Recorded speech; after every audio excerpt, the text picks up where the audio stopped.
And just this morning, we've seen protesters on Whitehall around Parliament Square, probably as you was coming into the building. Don't you think it's time that you left the Ivory Tower and got out there on Whitehall and sorted these people out? Because, you know, people of London, the tourists, the people that work at this place, and, you know, the taxi drivers, the bus drivers, they're getting fed up of it, and you're just letting it happen. You've got the powers now to do this. So there's current bill bouncing around Parliament which hasn't come in yet, so those powers aren't in existence yet. It's not strictly true, is it? You can move these people on. They're obstructing the highway.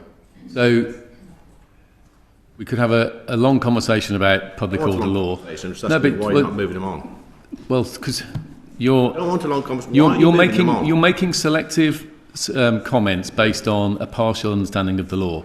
I do not want Londoners disrupted any more than anybody else does, but the law is very clear that protest is disruptive, and to a reason and to a certain extent that is allowed.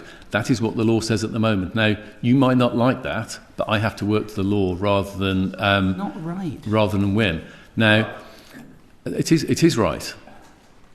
It's not, Commissioner, but it's you might want to believe that the law says that no disruption is allowed whatsoever through protest, but that is not the case. I think you might want to believe, Commissioner, that you know that you're doing your job correctly. I don't think you are. But I'm just going to ask one more question. I'll make one more statement because I feel like I'm wasting my time with you, to be honest.